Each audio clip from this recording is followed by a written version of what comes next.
Si tenés diabetes, escuchá lo que te voy a contar. Soy Gabriela Mendonca, licenciada en nutrición, y estoy feliz de poder compartir con vos todos mis conocimientos y experiencias en nutrición y diabetes. Leo tus comentarios, suscríbete al canal y activa la campanita. Hoy me gustaría explicarles qué pasa si elimino los carbohidratos de la alimentación. Los carbohidratos o hidratos de carbono suelen estar en el banquillo de los acusados. Personas criteriosamente, cuando a uno les explica que los hidratos de carbono son los nutrientes que más elevan la glucosa en la sangre o la glucemia, la deducción que sacan es, bueno, entonces voy a mejorar si elimino los hidratos de carbono de mi alimentación. Esto tendría algún criterio explicado de esta manera, pero ocurre que los hidratos de carbono cumplen una función importantísima en nuestro cuerpo. Son nuestra principal fuente de energía. Necesitamos combustible, necesitamos energía para vivir y para hacer todas las actividades cotidianas que realizamos. Cuando hablamos de hidratos de carbono, no solamente hablamos de aquellos que consideramos hidratos de carbono chatarra, no solo hablamos de los hidratos de carbono que están en aquellos alimentos industrializados y que sí, efectivamente, cuanto menos los consumamos mejor, ni siquiera hablamos solamente el azúcar, la miel, gaseosas con azúcar, los hidratos de carbono simples. Hablamos también de aquellos hidratos de carbono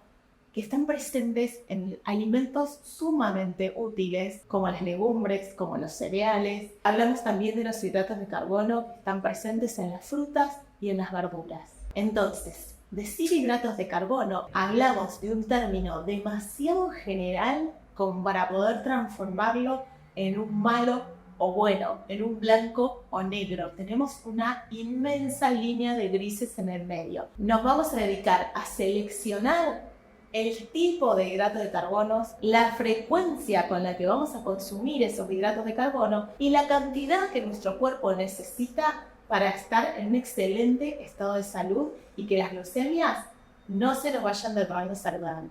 Por otra parte, como nuestro cuerpo es tan sabio y trata de hacer malabarismos para que no nos falte combustible, si nosotros no incorporamos hidratos de carbono, nuestro cuerpo saca hidratos de carbono, transforma otros nutrientes en hidratos de carbono. A este término se lo conoce como, es una palabra un poco difícil, pero se las voy a traducir, se lo conoce como gluconeogénesis, que es formación de glucosa a partir de un elemento nuevo. En este caso, la fuente no son los hidratos de carbono, sino que la fuente de combustible frente a la carencia de hidratos de carbono en la alimentación, nuestro cuerpo hace malabarismos para conseguir hidratos de carbono, glucosa, energía de otros nutrientes como las grasas y las proteínas. Es decir, no consumir hidratos de carbono no nos asegura que nuestras glucemias no se eleven. Este concepto es fundamental porque derriba este mito de que si no consumo hidratos de carbono es mejor. Por otra parte, uno de nuestros grandes desafíos en el tratamiento de la diabetes es evitar las hipoglucemias. Y en este caso los hidratos de carbono son nuestros aliados. Ayudan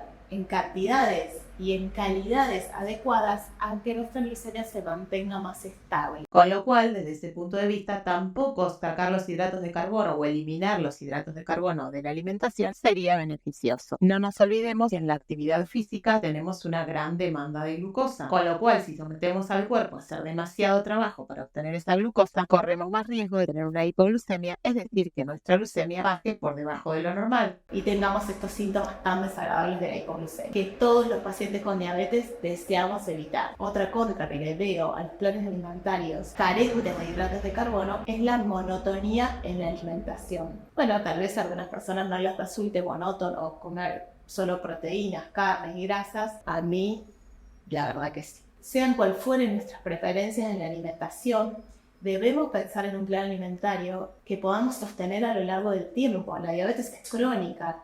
Es decir, no es una dieta que nosotros tengamos que hacer con un inicio o un final, por lo menos por ahora. Entonces, necesitamos centrar las energías en pensar en una alimentación, coordinar una alimentación saludable con mi nutricionista para que yo pueda tener una alimentación placentera, que además favorezca el tiempo en rango de mis glucemias, pero que además la pueda sostener a lo largo del tiempo. Es decir, son varios los factores que se tienen que combinar cuando hablamos de una alimentación saludable en diabetes tipo 1. Entonces, hidratos de carbono, preferentemente con fibra, para lograr enlentecer la absorción de los hidratos de carbono. Agregado de verduras que también aportan fibra y hacen que los otros hidratos de carbono se absorban más lento. Consumo de grasas saludables, consumo de proteínas magras, serían las claves para nuestra buena alimentación. Y si ustedes revisan las pautas que acabo de dar, ¿de qué hablamos? Alimentación saludable. No es más complejo que eso. Solo que en diabetes debemos repartir adecuadamente los hidratos de carbono, porque no nos olvidemos que tenemos que coordinar con la acción de la insulina, coordinar con nuestras actividades diarias y coordinar con la actividad física en intensidad o tipo que realicemos. Entonces, ¿es mejor no consumir harinas? No, no es mejor no consumir harinas. Tenemos que elegir adecuadamente las harinas que vamos a consumir. Acuérdense, agregado de fibra. ¿Es mejor comer fideos solos, blanquitos? No, no es mejor comer fideos solos y blanquitos. Combinen las harinas, combinen los hidratos de carbono con proteínas, así van a lograr una absorción más lenta. Y además, al agregar la proteína en el plato, podemos no excedernos en la cantidad de harinas que vamos a consumir. Otro ítem importante.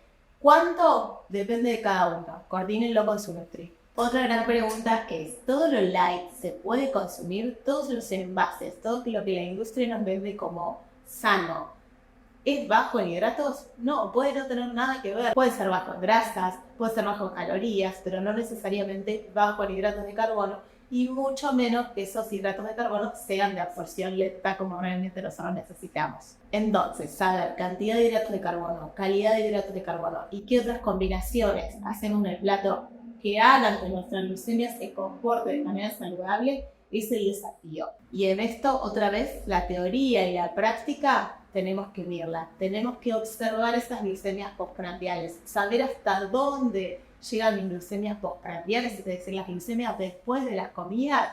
Realmente medimos la glucemia 2 horas después de la comida, porque ahí es donde nosotros sabemos si el cálculo de hidratos de carbono que nosotros hicimos está bien y la insulina está bien ajustada para cubrir esos hidratos de carbono que consumimos. Todos estos parámetros tenemos que ajustarlos con nuestro equipo médico, pero es fundamental que nosotros seamos los principales observadores del comportamiento de nuestra glucosa, porque ese dato nosotros se lo podemos brindar al equipo médico. El paciente es el que se conoce, el paciente es el que vive todos los días con sus glucemias. Entonces, profesionales que escuchen a pacientes y pacientes que aporten datos para mejorar la calidad de vida y mejorar el tratamiento es el equipo ideal. Otra gran y grandísima confusión que se suele plantear es alimentos sin TAC, alimentos sin hidratos de carbono, alimentos sin harinas. No es lo mismo. Alimentos sin TAC, es decir, alimentos para personas que conviven con celiaquía, tienen simplemente otro tipo de harinas. Harinas justamente que no contienen trigo, avena, cebada y centeno, pero no significa que sean alimentos ni bajos en azúcares, ni bajos en hidratos de carbono, y mucho menos que sean alimentos de velocidad lenta en absorción. Depende mucho de la composición de cada alimento. En otro video vamos a hablar de los alimentos sin TAC y cuando se combina la diabetes y otra autoinmune, que es la enfermedad celíaca, cómo debemos llevar el tratamiento nutricional.